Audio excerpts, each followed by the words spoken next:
Welcome to another edition of the Coach Chris Hatcher Show. I'm your host, Kevin Blackwell, and of course each week I'm joined by the head Bulldog himself, Coach Chris Hatcher. The Bulldogs currently have a 1-2 record, coming off an early season bye week as we prepare to enter Southern Conference play this coming weekend on the road against Furman, defending conference champions. Coach, this is the first chance you and I have had to talk about the 12-7 win against Alabama State a couple of weeks ago. Let me just say, in a redesigned stadium, great crowd that night, lots of energy from both sides of the stadium. I thought it was a great night for college football. It really was. I want to thank all of our supporters that came out, especially our students. We had a tremendous student section that helped propel us to the win. The added facility in the north end zone has enhanced our atmosphere there at Pete Hanna Stadium. Of course, we play a team that's an hour down the road in Alabama State. They brought a great crowd. I've been saying for 10 years since I've been here that this should be an annual contest, and it was two evenly matched opponents going against each other.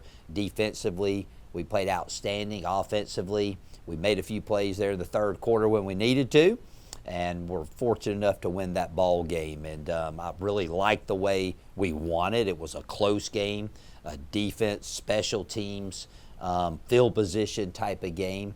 And sometimes you got to win those types of games in order to learn how to play in close Southern Conference football games, which is about what we're going to encounter each and every week moving forward for the rest of the season. Without a doubt. Well, the story of the game was the Samford defense that held the Hornets to 3 yards rushing, 209 total yards for the game. Perhaps most importantly, Coach, you and I have talked about the need to eliminate explosive plays on defense. We pretty much did that in that game. I know we had one explosive pass in the first quarter. Besides that, really did a good job in keeping the game in front of us. We did, and we just let a guy run by us down their sideline. You know, we go down 7-0 and not much panic within our team. And defensively, we tightened it down from that point forward and played a tremendous ball game. And anytime you hold a team to 7 points, you know you had a good outing, and our defensive players and coaches were ecstatic after the ball game. Yeah, there were some unknowns coming in that game with Alabama State's roster. Of course, they had two quarterbacks down. We really wasn't even sure who was going to be at quarterback. I had to watch a pregame just to see what number was lining up. So a lot of things you had to prepare for. Well, that's kind of been the story of the first three ball games. You know, we've played West Georgia and Alabama State, two FCS opponents that we didn't know anything about. We had nothing to compare them to. And then, of course, Florida is Florida. So we're still trying to figure out who we are as a football team. I know our next opponent, they've had some struggles early in the year. They're trying to figure out who they are. You wish you knew that a little bit better by now. But I do know that our guys will fight to the end. And now after that game the other day, I know we know how to win close ball games. For sure. Well, an offensive story for the Bulldogs was the ground game with DeMonte Witherspoon carrying the ball 23 times for 126 yards and a touchdown. Also a big day for Ian Cousin, who caught 4 catches for 75 yards and a touchdown. Coach, as we head into conference play this week, we've had some struggles with our offensive rhythm in the first few games. Really, offensive efficiency has to be a focus this week for you. Well, we went back to the base fundamentals, which we do every week, but more so during the bye week. We got to do a better job as coaches putting those guys in a position to be successful and be a little bit more balanced. We've been very conservative. I say we, I've called the plays, but I've been very conservative in my play calling. Maybe a little bit just to the little bit of the unknown of what type of team that we have. So we got to get out of that. We got good players, we have good coaches, and I think that hopefully during the bye week we answer some questions that we needed to answer in order to be a more efficient offensive machine. Different coaches approach bye weeks differently. What is your general principles related to bye weeks? What are the things you hope to accomplish in a bye week? And were those goals met this bye week?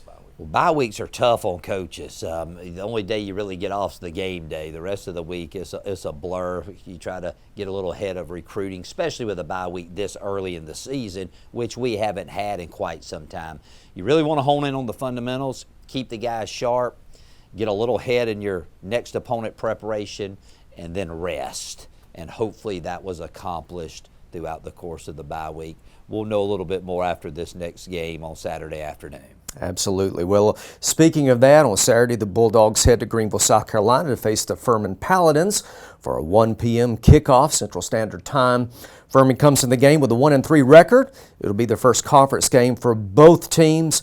Coach, regardless of their record, the Paladin Stadium in Greenville is always a tough place to play. They're going to have a big crowd there, defending conference champions. What are you seeing about those guys wearing purple on film right now? Well, they play extremely hard, and they know who they are. And I've always said this, they have probably the best tradition of the current members of the Southern Conference. I mean, they've won a lot of championships. They're very well coached, but they know who they are. They're very proud of their tradition there at Furman, and they play extremely hard. And again, I mentioned earlier, they've kind of been up and down a little bit, just like us. And it'll be interesting, to see what happens Saturday. But I know our guys are excited. I know they'll be excited. There's not a lot of love lost between these two programs. We'll talk about Quincy Crittenden as well as we head into this. Quincy, it's starting quarterback for Samford. It's been a little bit up and down the first few games.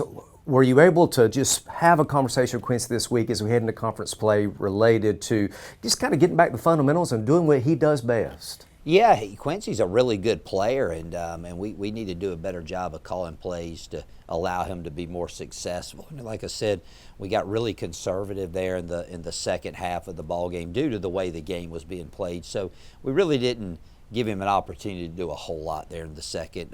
Third quarter we did, fourth quarter we didn't. But he's got to play better in the red zone. We've had 2 crucial turnovers in the red zone area. We got to when we get down there, we got to score the ball. And I expect him to really have a big week this week and moving forward. He's a good player. He's the leader of our offense, and it's time for him to go out there and show everybody what he can do. Besides those things, what do you think will be the keys to a win on the road this week? I think it's the same every week. You got to be able to run the ball, and you got to be able to stop the run when you have to, and we got to do that defensively. We got to continue not to give up the big play, which we made strides versus Alabama State, and then offensively, we got to score points, and that's something that we haven't done consistently up to this point. And if we're able to do those things, hopefully we'll come home with 1 more point than the opponent does.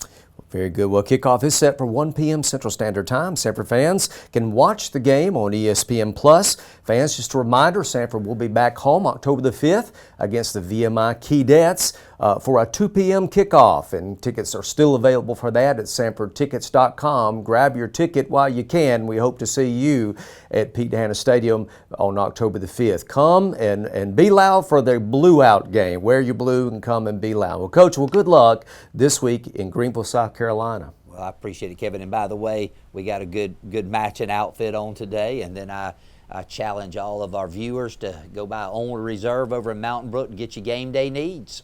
That's right. Good minds think alike. There's no doubt about it. That's right. Well, that's for this episode of the Chris Hatcher Show. Tune in next week as we review hopefully what is a win against the Furman Paladins.